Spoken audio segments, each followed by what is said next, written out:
On this tragic developing story out of Virginia this morning, where a manhunt is still underway after a camera operator and a reporter were shot and killed on live television this morning. Now, we're not going to show you this incident. It is far too disturbing to watch.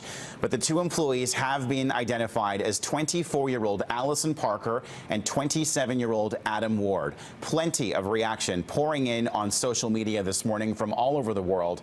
These two were doing a live interview at a local shopping center when someone walked right up to them and opened fire on live TV. A third victim, the woman being interviewed, is now undergoing surgery. She remains in hospital at this hour after being shot in the back. The Franklin County Sheriff's Office believes the shooter was a, quote, disgruntled employee of the TV station. He is now being pursued by state troopers in the area.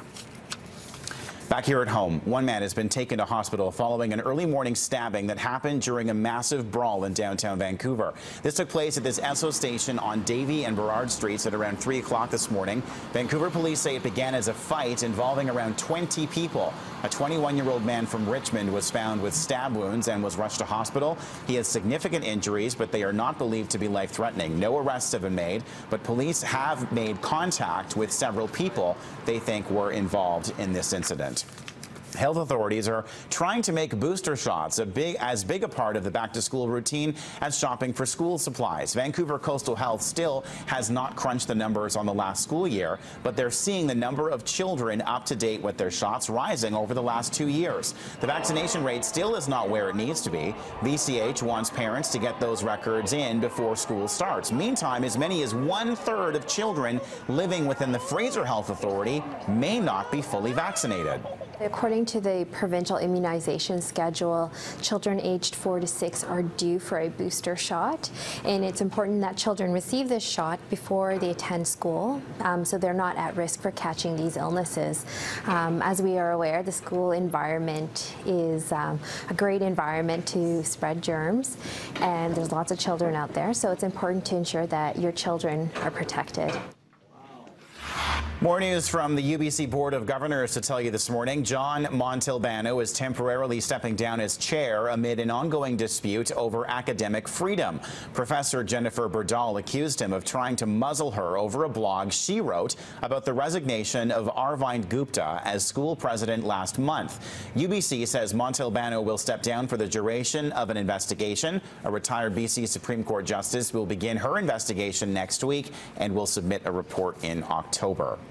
Another illegal dumping site is upsetting neighbors, this time in South Vancouver. Greg Harper is there. He joins us with more. Greg.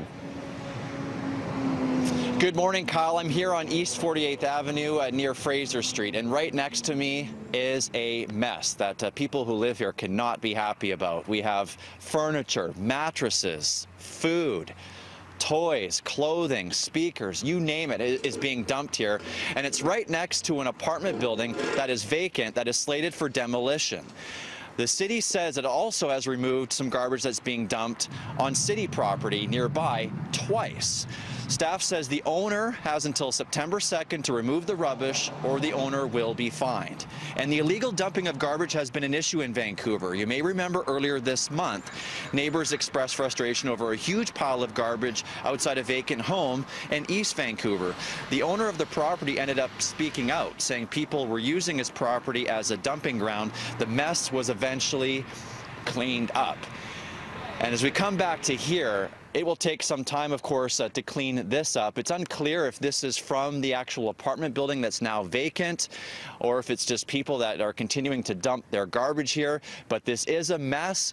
You can't even drive along the alley here without driving over some of the garbage. And you could see one homeowner likely put that sign right there saying, yes, it is illegal to dump your garbage here, but it looks as though there's a number of people that aren't getting the message, and this is a mess. Kyle?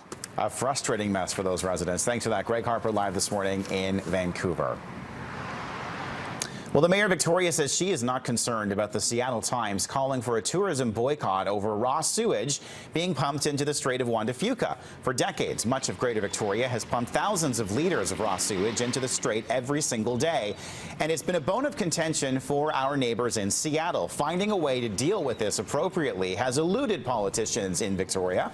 But Mayor Lisa Help says in the days before the editorial came out, a decision was made to move forward with site selection for a treatment facility. Visitors are still flocking to BC's capital, with tourism numbers well up over previous years. Perhaps a look at the forecast for